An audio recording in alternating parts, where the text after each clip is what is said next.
Hello, welcome back to our new vlog. જય શ્રી કૃષ્ણ, જય માતાજી. તો જો ગીશુ આવી ગઈ છે સ્કૂલેથી. ગીશુ અને આવીને રડી પણ લીધું. શું કામ રડ્યો મારો દીકરો? હે હા, ગાર્ડનનો પ્રોબ્લેમ હતો ગીશુનો. એક તો અત્યારે થોડીક વાર રમાણા 15 થી 20 મિનિટ, અને આવીને રડવું એટલા માટે આવ્યું કે એણે કંઈક છે ને ગાર્ડનમાં ભેગું કર્યું હતું, ફ્લાવર ને એવું કંઈક હતું ને. હે સરખી રીતે અને જે હતું ને એ છુપવાની જગ્યા બહુ નાની હતી. હા, અને એમાં કંઈ દેખાતું જ નહોતું. હા, તો અમે ત્યાં છુપાડી દીધું. આટલું લોંગ હતું અને ત્યાં છુપાડ્યું ને તો એ છે ને એ બધાએ જોઈ લીધું અને લઈ લીધું. હા, એટલે ગીશુને એનું રડવું આવતું હતું. પછી અમે પાછું ઈ ગયા, પછી લઈ લીધું, પછી પાછું ગોઠવ્યું, પાછું લઈ લીધું. એટલે રડવું આવતું હતું ગીશુને. તો ચલો અત્યારે હવે લંચ ટાઈમ ગીશુનો, હે ને. તો જો 56 ભોગ છે. સાંભળ, હા, જો વટાણા બટેકાનું શાક, કેરટ, બ્રોકલી હું અને મીતુ ગીશુ બે જ ખાઈએ છીએ. સાંભળ, કેરટ નહીં, સોરી, કુકુંબર, ગોળ ને રોટી. એટલે પેલા રોટી ખાવાની ગીશુ.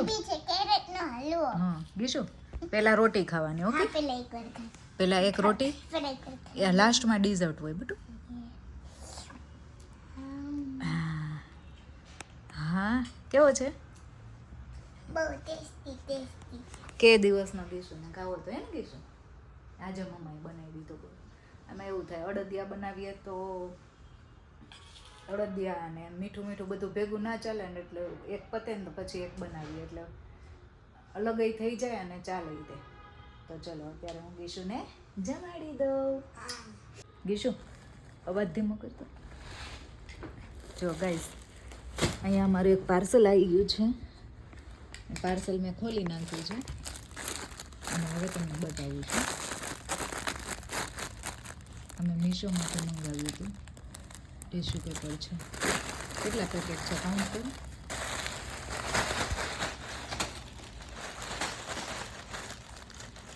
6 પેકેટ છે. 6 પેકેટ આવી ગયા છે. જો, અને આ મીશોમાંથી મેં મંગાવ્યું હતું. 100 રૂપિયા, 106 રૂપિયાના કે એમ કંઈક 6 પેકેટ આવ્યા છે. જો, ટિશ્યુ પેપરનો યુઝ મારે વધારે થાય છે, એટલે મેં ટિશ્યુ પેપર મીશોમાંથી મંગાવી દીધા છે. માર્કેટમાં ગઈ એક વખત, ત્યારે મને છે ને લેતા ભૂલી ગઈ. એટલે ને અહીંયા કંઈક આજુબાજુ કંઈક બહુ મોંઘા મળે છે, એટલે મેં મીશોમાંથી ડાયરેક્ટ મંગાવી લીધા બલ્કમાં. જો, આજે મારે રસોઈ તો બનાવવાની નથી, તો મારે અત્યારે બનાવવાની છે લાલ મરચાંની ચટણી. તો એ બનાવી નાખે પહેલાં.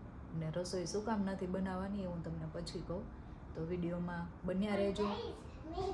તો ગાઈઝ, ચેનલમાં નવા હોય તો ચેનલને સબસ્ક્રાઈબ કરી દેજો, અને વિડીયો ગમે તો લાઈક કરી દેજો, અને કમેન્ટ જરૂરથી કરજો. કારણ કે તમે કમેન્ટ કરશો ને તો અમને મોટિવેશન મળશે કે હા, અમારા વિડીયો કોઈ જોવે છે અને એને વિડીયો ગમે છે.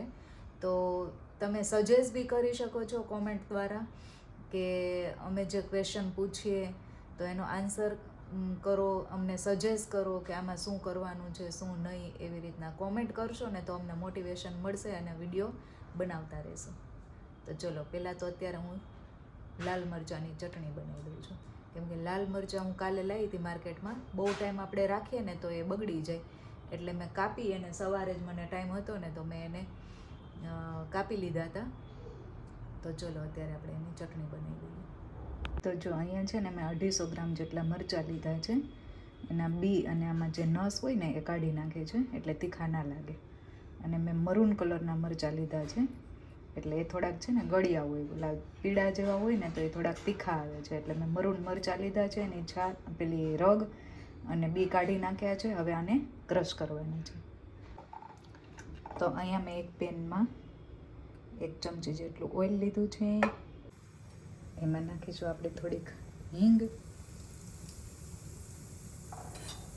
અને પછી નાખી દઈશું ધાણા અને જીરુંનો પાવડર, જે આપણે ક્રશ કરી લીધો છે. અહીંયા મેં 1 ચમચી ધાણા જીરુંનો પાવડર લીધો છે. અને પછી નાખી દઈશું આપણે મરચાંનો ક્રશ.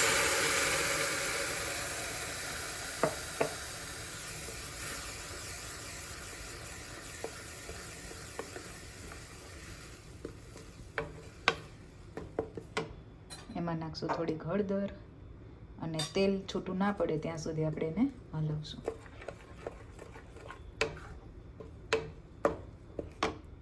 તો જો અહીં તેલ છૂટું બધું પડવા માંડ્યું છે, તો હવે એમાં હું નાખીશ થોડું મીઠું,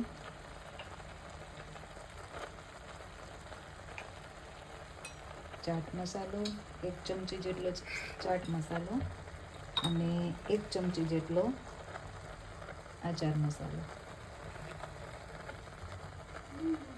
આ બધું નાખી અને મસ્ત મિક્સ કરી દેવાનું છે.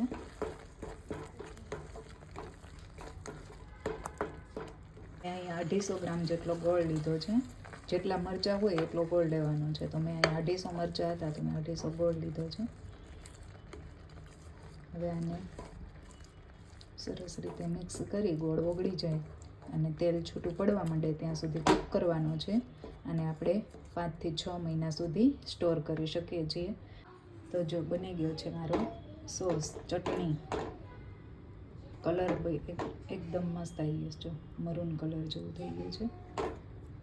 તો રોટી, થેપલા, ભાખરી ગમે તેની જોડે ખાઈ શકીએ એવો સોસ તૈયાર છે મરચાંનો.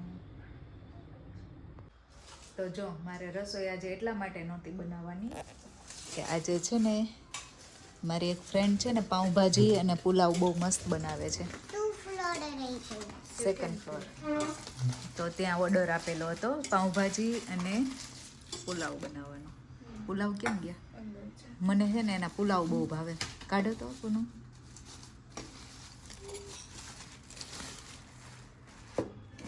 તો જો અહીંયા ગીસુ મંડી છે. ગીસુ શું ખાવા માંડી છે? પાઉંભાજી. તીખી છે બટુ? તો મસ્ત છે. થોડીક જ હો. અને જો પુલાવ બનતા જ નથી. ભાજી તો હજી બની જાય પણ પુલાવ તો એના જેવા બનતા જ નથી. તો ચલો, રીઝન હતું આ. મારે રસોઈ એટલા માટે નહોતી બનાવવાની, મારે નથી ખાવી.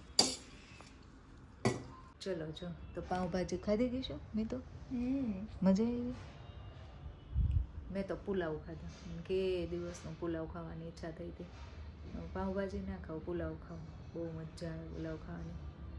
બેયના ભાગના હું ખાઈ ગઈ. આખો ડબરો ભરીને તો હું ખાઈ ગઈ. મજા આવી ગઈ તીખા. તો જો પૂનમ તો જતા રહ્યા છે.